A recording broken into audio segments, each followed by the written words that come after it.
যাক, আগের দিন আমরা পি ব্লক 14 নম্বর গ্রুপের কার্বন ফ্যামিলির ফিজিক্যাল প্রপার্টিটা তো আগেই শেষ হয়ে গেছিল। কেমিক্যাল প্রপার্টি অনেকটাই হয়ে গেছিল, অ্যালোট্রপসটাও হয়ে গেছিল। আজকে আমরা কার্বন ফ্যামিলির কার্বনের দুটি গুরুত্বপূর্ণ কম্পাউন্ড, একটা হলো কার্বন মনোক্সাইড এবং অন্যটা হলো কার্বন ডাইঅক্সাইড। সেই কার্বন ডাইঅক্সাইড এবং কার্বন মনোক্সাইড সম্পর্কে কিছু তথ্য পড়ব। তাদের প্রিপারেশন, তাদের গঠন, তারা কেমন কেমন রিয়াকশন করে, কার সাথে রিয়াকশন করে, তাদের প্রিপারেশন কি, তাদের ফিজিক্যাল কেমিক্যাল প্রপার্টি কি, ইত্যাদি ইত্যাদি আমরা জানব। তারপর আরেকজন গুরুত্বপূর্ণ সদস্য এই গ্রুপের, সেটা হলো সিলিকন। সেই সিলিকনের কিছু কম্পাউন্ড আমরা পাবো, সিলিকেটস বলে একটা আলাদা টপিক আছে, সেই টপিকগুলো একটু পড়বো, তাহলে আমাদের এই পি ব্লকটা শেষ হয়ে যাবে। তো সর্বপ্রথম যেটা পড়বো সেটা হলো কার্বন ডাইঅক্সাইড। নামটা আমরা যবে থেকে সায়েন্স পড়ছি, এই কার্বন ডাইঅক্সাইড নামটার সাথে আমরা ওতপ্রোতভাবে যুক্ত। কার্বন ডাই অক্সাইড,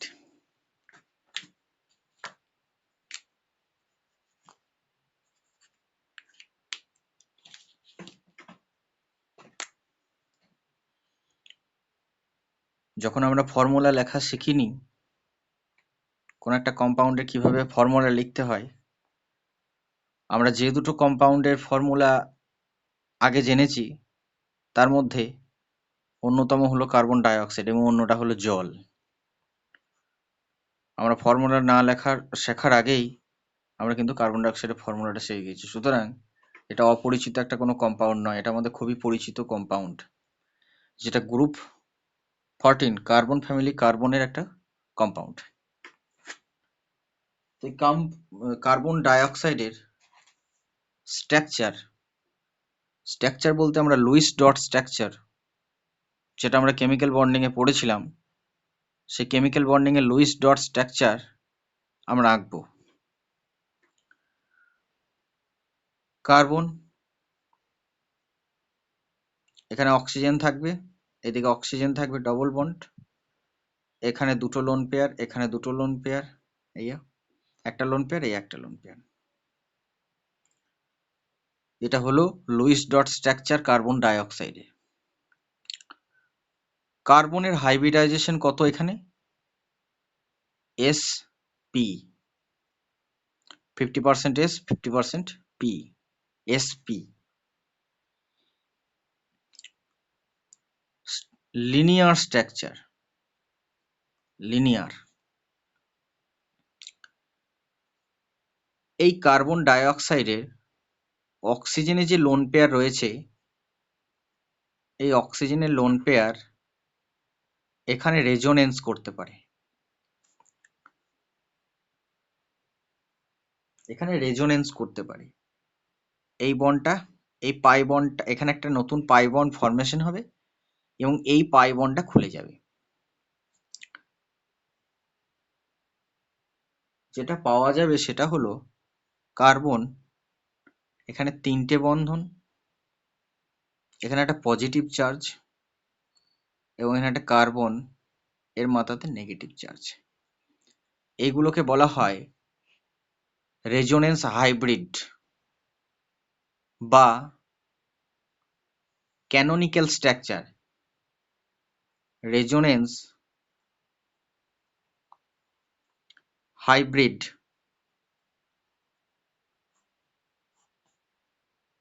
আর একটা নাম হলো ক্যানোনিক্যাল স্ট্রাকচার এটা ক্লাস 11-এর জিওসি যখন পড়ানো হবে, অর্থাৎ বিভিন্ন রকম electronic effect, inductive effect, mesomeric effect, hyper conjugation, resonance, সেখানে আমরা এগুলো পড়বো। জিওসি জেনারেল অর্গানিক কেমিস্ট্রিতে ক্লাস 11-এ নোমেনক্লেচার আইসোমেরিজমের পরেই পড়তে হবে আমাদেরকে। তো সেখানে আমরা এই রেজোনেন্স সম্পর্কে ডিটেলস আলোচনা করব। এখানে জাস্ট কার্বন ডাই অক্সাইডের অক্সিজেনের লোন পেয়ারটা কি রকম ভাবে রেজোনেন্সে পার্টিসিপেট করে সেটা শুধু জানলাম। সেখানে অর্গানিক কেমিস্ট্রিতে আমরা সেখানে অনেক রকমের কম্পাউন্ডের আমরা রেজোনেন্স করতে হবে।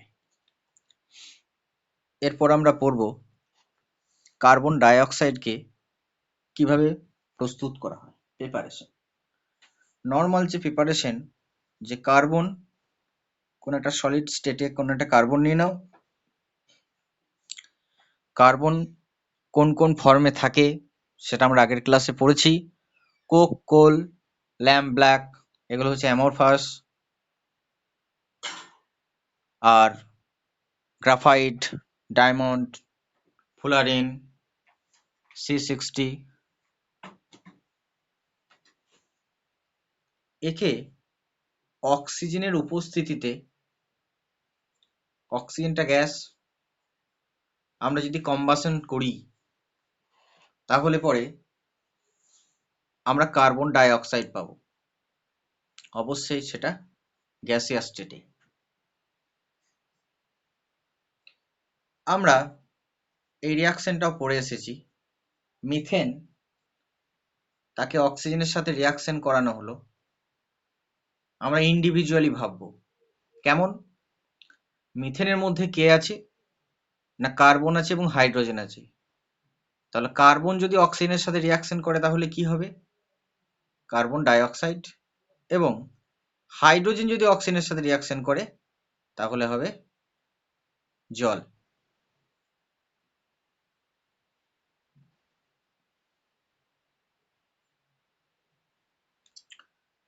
আমরা আরো একটা কম্পাউন্ড জানি, CaCO3,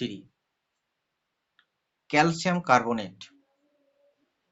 এখানে HCl এর সঙ্গে রিয়াকশন যদি আমাদের করানো হয় কি উৎপন্ন হবে, এটা ভাঙবে কিভাবে, এটা ভাঙবে Ca2 plus plus CO3 2 minus, এইটা ভাঙবে H plus plus Cl minus.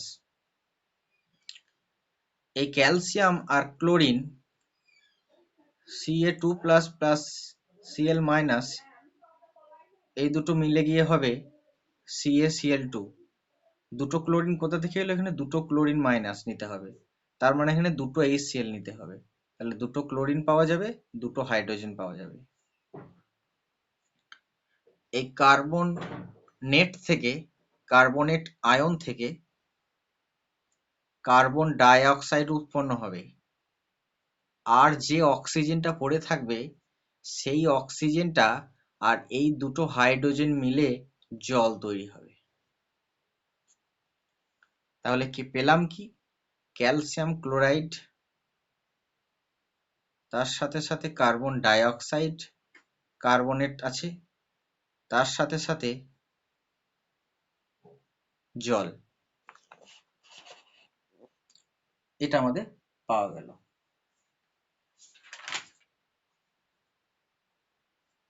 এই হলো আমাদের কার্বন ডাই অক্সাইডের প্রিপারেশন।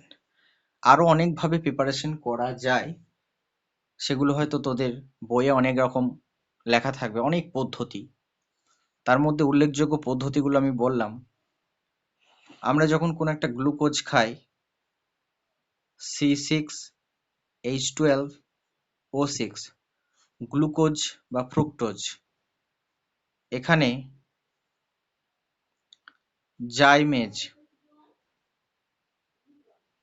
জাইমেজ নামে একটা এনজাইম আছে, উৎসেচক।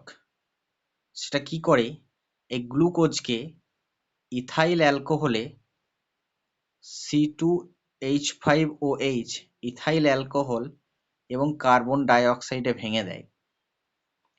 জাইমেজ উৎসেচক, এটা আমাদের শরীরের মধ্যেই পাওয়া যাচ্ছে। গ্লুকোজ, সেই গ্লুকোজকে কি করছে?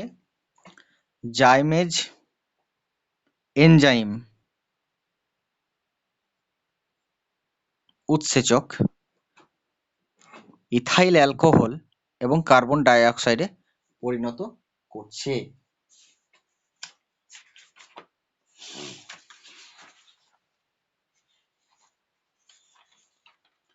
কিন্তু আমরা ল্যাবরেটরিতে কোন পদ্ধতিটা করি না, ল্যাবরেটরিতে এই ক্যালসিয়াম কার্বনেটের সাথে HCl বিক্রিয়া করি, এই যে প্রোডাক্টটা উৎপন্ন হয় এই রিয়াকশনটা আমরা ল্যাবরেটরিতে করি। প্রশ্ন হলো, এই HCl এর পরিবর্তে যদি আমরা H2SO4 দিয়ে দিই, হাইড্রোক্লোরিক অ্যাসিডের পরিবর্তে যদি আমরা H2SO4 রসায়নের রাজা সালফিউরিক অ্যাসিড যদি দিয়ে দিই, তাহলে কি কার্বন ডাই অক্সাইড উৎপন্ন হবে? উত্তর হবে হ্যাঁ, হবে। কিন্তু আছে একটা। সেই কিন্তুটা কি না, ক্যালসিয়াম কার্বনেটের সাথে যখন H2SO4 রিয়াকশন হবে, উৎপন্ন হবে CaSO4 calcium sulphate along with carbon dioxide. হ্যাঁ, তাহলে কার্বন ডাই অক্সাইড উৎপন্ন হলো। কিন্তু এই ক্যালসিয়াম সালফেটটা ডিজলভ হয় না। এই ডিজলভ না হওয়ার জন্য এই ক্যালসিয়াম কার্বনেটের সারফেসে এই ক্যালসিয়াম কার্বনেটের সারফেসে ক্যালসিয়াম সালফেটটা লেগে যায়, ওপরে চলে যায়, একটা লেয়ারের মতো পড়ে যায়। যেহেতু এ জলে ডিজলভ হয় না, কারণ এখানে একটা জল উৎপন্ন হবেই, এখানে হাইড্রোজেন আছে, এখানে অক্সিজেন পাবো, একটা জল উৎপন্ন হবেই। সেই জলে ক্যালসিয়াম সালফেটটা ডিজলভ হয় না। আর এই ডিজলভ না হওয়ার দরুন এটা এই ক্যালসিয়াম কার্বনেটের সারফেসের উপরে লেগে যায়। অ্যাজ এ রেজাল্ট এই ক্যালসিয়ামের কার্বনেট যেটা বাকি পড়ে আছে, সেই ক্যালসিয়াম কার্বনেটটা এই সালফিউরিক অ্যাসিডের সংস্পর্শে আর আসতে পারে না। তাহলে এর সাথে যদি এর আর টাচ না হয়, মাঝে যদি এর উপর একটা লেয়ার পড়ে যায়, তাহলে এর সাথে এর একটা কোনো টাচ হবে না, কারণ মাঝে এ বাধা সৃষ্টি করে দিচ্ছে। তাহলে এর সাথে আর রিয়াকশন হলো না, যার ফলে রিয়াকশনটা আর সামনের দিকে এগোবে না, অর্থাৎ রিয়াকশনটা আস্তে আস্তে থেমে যাবে। কেন না, ক্যালসিয়াম কার্বনেটের উপরে ক্যালসিয়াম সালফেটের একটা আস্তরণ পড়ে গেছে, একটা লেয়ার পড়ে গেছে, যার ফলে সালফিউরিক অ্যাসিড এবং ক্যালসিয়াম কার্বনেট আর টাচে আসছে না, যার ফলে রিয়াকশন ঘটছে না। এরপর আমরা পড়ব কার্বন ডাই অক্সাইডের বিভিন্ন রকম রিয়াকশন।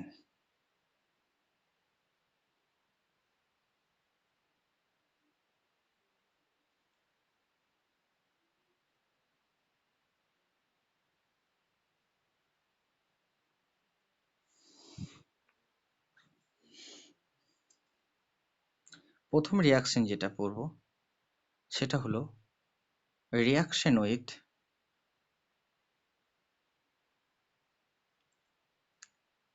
ওয়াটার।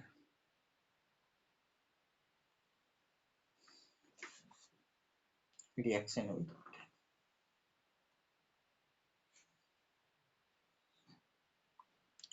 কার্বন ডাই অক্সাইডকে যখন জলে ডিজলভ করা হয়, তখন আমাদের অ্যাসিড উৎপন্ন হয়, H2CO3, একটা অ্যাসিড উৎপন্ন হয়।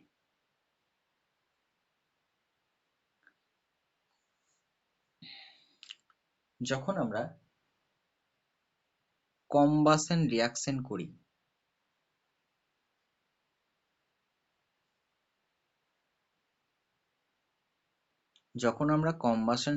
করি, তখন আমাদের উৎপন্ন হয় অক্সাইড। যেমন কার্বন ডাই অক্সাইডকে যখন কম্বাসন করা হবে তখন উৎপন্ন হয় কার্বন ডাই অক্সাইড।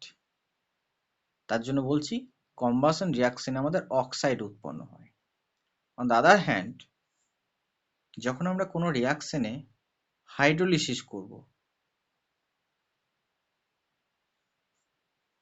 হাইড্রোলিসিস করব তখন আমাদের উৎপন্ন হয় অ্যাসিড। এবং হাইড্রোলিসিসের আগে, before hydrolysis and after hydrolysis, oxidation state OS কোনো চেঞ্জ হবে না, আনচেঞ্জ থাকবে।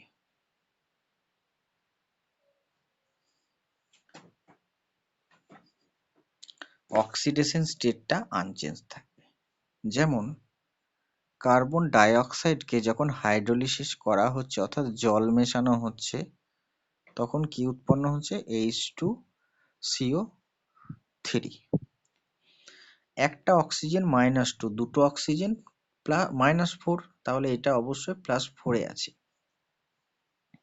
আমরা জানি যে কার্বন ডাই অক্সাইড +2 এবং +4 অক্সিডেশন স্টেট দেখায়। এখানে কার্বন ডাই অক্সাইড +4 স্টেটে আছে।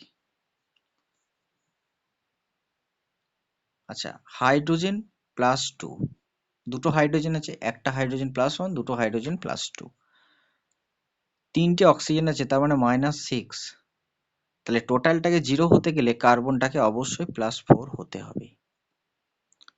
তাহলে before hydrolysis and after hydrolysis, আর্দ্র বিশ্লেষণ, বাংলা মিডিয়ামে যারা আছিস তারা বইয়ে পাবি আর্দ্র বিশ্লেষণ। তাহলে আর্দ্র বিশ্লেষণ বা হাইড্রোলিসিসের আগে এবং পরে কার্বনের অক্সিডেশন স্টেট কিন্তু চেঞ্জ হয়নি। তার জন্য আমি লিখে দিয়েছি যে OS, অক্সিডেশন স্টেট বা জারণ সংখ্যা অপরিবর্তিত থাকবে, আনচেঞ্জ থাকবে। এরপর যে রিয়াকশনটা আমরা করব সেই রিয়াকশনটা হলো রিয়াকশন উইথ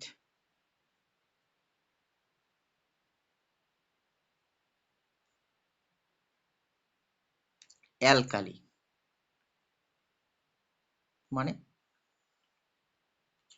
যেমন কার্বন ডাই অক্সাইডের সাথে সোডিয়াম হাইড্রোক্সাইডের রিয়াকশন করলে কেমন হবে, কি উৎপন্ন হবে।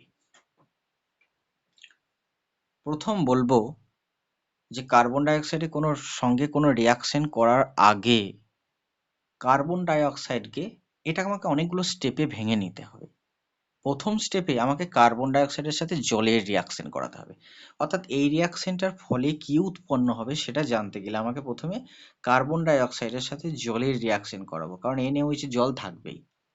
তাহলে কার্বন ডাই অক্সাইডের সাথে জলের আমি রিয়াকশন করাবো প্রথম, এটাই আমার কাজ হবে। যে রিয়াকশনটা আমাদের জানা হয়ে গেছে, কি উৎপন্ন হবে? H2CO3। এর ফলে যেটা উৎপন্ন হলো তার সাথে NaOH টা যোগ করব। তাহলে এটা একটা অ্যাসিড, এটা একটা বেস। তাহলে অ্যাসিড আর বেসের রিয়াকশনের ফলে উৎপন্ন হবে সল্ট, তাই তো, উৎপন্ন হবে সল্ট। সোডিয়াম হাইড্রোজেনকে হাঁটিয়ে দেবে, উৎপন্ন হবে কি? Na2CO3। এই হাইড্রোজেন এই হাইড্রোজেন আর এই OH মিলে কি হবে? জল তৈরি হবে। ঠিক আছে, তাহলে কার্বন ডাই অক্সাইডের সঙ্গে জলের যখন রিয়াকশন হবে তখন আমাকে প্রথমে কার্বন ডাই অক্সাইডের সাথে যখন NaOH এর রিয়াকশন হবে তখন আমাদেরকে ভাবতে হবে প্রথমে আমরা জলের রিয়াকশন করাবো, দেন যেটা দিয়েছে সেটা। তাহলে প্রথমে আমরা এখানে জলের রিয়াকশন করলাম, হাইড্রোলিসিস করলাম, H2CO3 উৎপন্ন হলো, which is acid, and it is treated with a base NaOH. কি ফরমেশন হলো? Na2CO3 জল।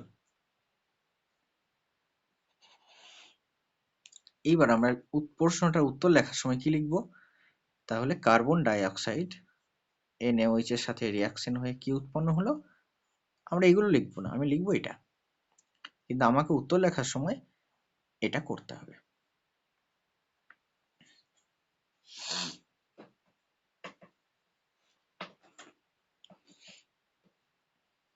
এবার এটা হলো সোডিয়াম কার্বনেট।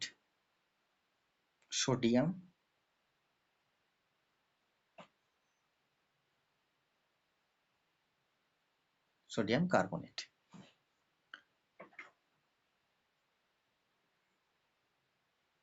এবার when excess carbon dioxide is passed, যখন excess carbon dioxide is passed, then carbonate gets converted to bicarbonate। মানে এই এই এই এই যে উৎপন্ন হলো, এখানে যদি আমাদের অর্থাৎ Na2CO3 যে কার্বনেটটা উৎপন্ন হয়েছে, সেই কার্বনেটে যদি আমরা এক্সেস কার্বন ডাই অক্সাইড দিই, তাহলে পরে কি উৎপন্ন হবে? Sodium bicarbonate. এখানে কি রকম? Na plus plus H plus plus CO3 2 minus. এটা কিভাবে আয়োনাইজেশন হয় সবটা দেখিয়ে দিচ্ছি। 2Na প্লাস CO3 2 মাইনাস, এটা। এবার আমাদেরকে যদি বলা হয় যে কার্বন ডাই অক্সাইডের সাথে CaOH এর রিয়াকশন কি হবে, তাহলে প্রথমে আমরা রিয়াকশন করব কার্বন ডাই অক্সাইডের সাথে জলের। কার্বন ডাই অক্সাইডের সাথে প্রথমে আমরা জলের রিয়াকশন করব। জলের রিয়াকশন করলে আমাদের কি হবে? আমাদের জানা H2CO3, তার ফলে কার্বন ডাই অক্সাইডের সাথে যার রিয়াকশন দিয়েছে সেটার করব। তাহলে কার্বন ডাই অক্সাইডের যে কোনো রিয়াকশন এগুলো করার সময় আমরা কি করব? প্রথমে জলের রিয়াকশনটা করে নেব। তার ফলে জলের পরে যেটা উৎপন্ন হবে অর্থাৎ H2CO3, সেই H2CO3 এর সাথে আমাকে যেটা দেওয়া হয়েছে CaOH2, এটা তার রিয়াকশন করব। কি হবে?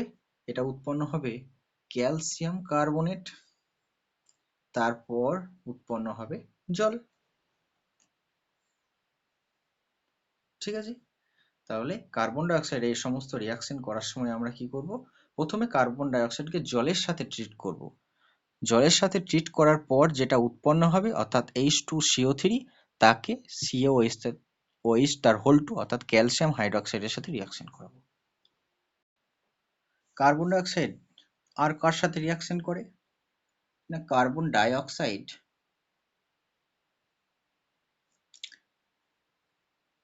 H নিউ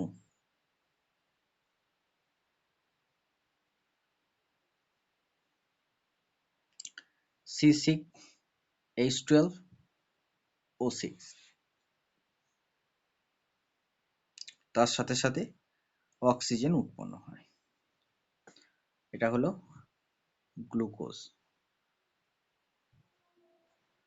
এই প্রসেসটা হলো ফটোসিনথেসিস। ফটোসিনথেসিস ফটোসিনথেসিস প্রসেসে কি হয়? না, কার্বন ডাই অক্সাইড সূর্যালোকের উপস্থিতিতে সানলাইট, যেটাকে আমরা এইচ নিউ দ্বারা ডিনোট করেছি, তার প্রেজেন্সে কি হয় না গ্লুকোজে পরিণত হয় এবং অক্সিজেন উৎপন্ন হয়।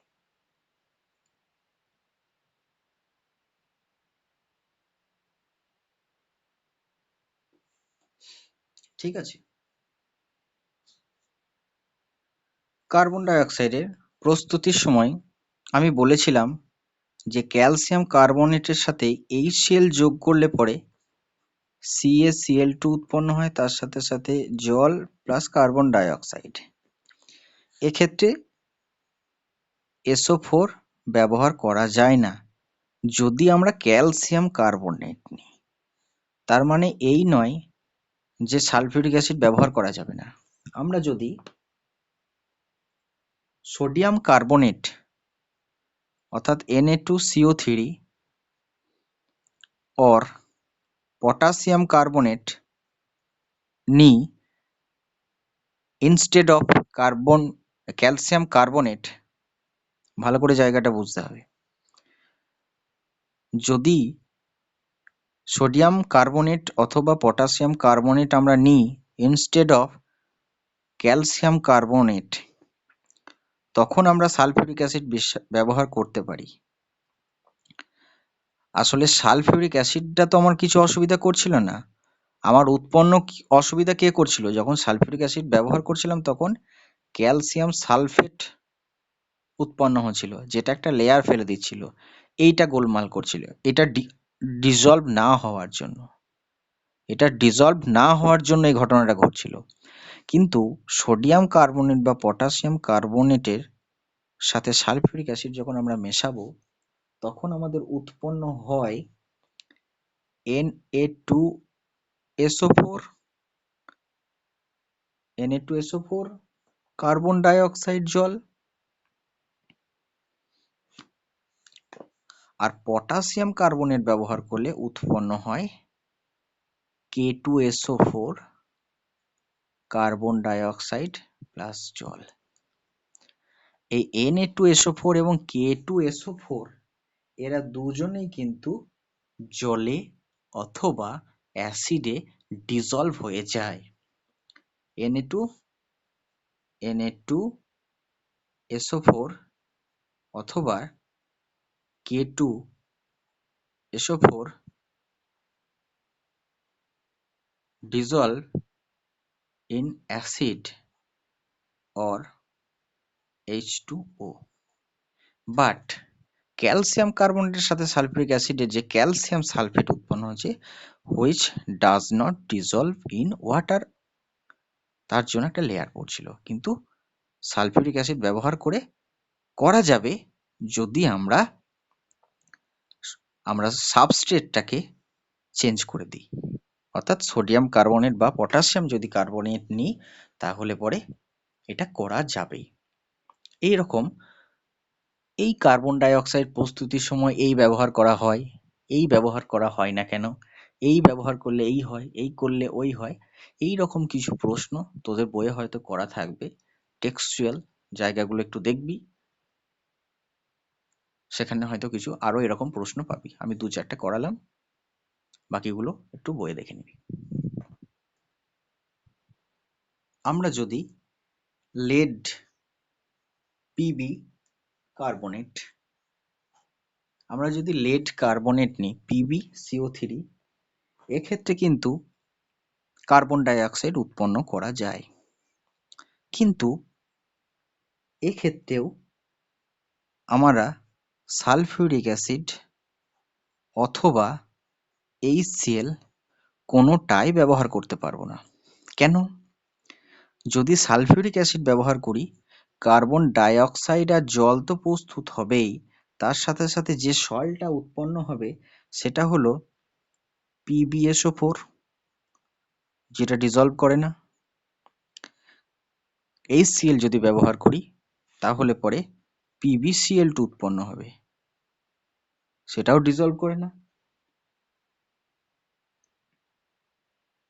তার জন্য এইটা লেয়ার ফেলে PbCO3 এর উপর, আর PbCl3 এটাও ডিজলভ হয় না, এটাও এই PbCO3 এর উপর একটা লেয়ার ফেলে, যার জন্য আমাদের কিন্তু এই সাবস্ট্রেটটা যদি PbCO3 নিই তাহলে সালফিউরিক অ্যাসিডই দিই আর HCl দিই, আমাদের কার্বন ডাই অক্সাইড উৎপন্ন হবে না। এই রকম কিছু কিছু প্রশ্ন তোদের বইয়ে থাকবে, একটু দেখে নিস।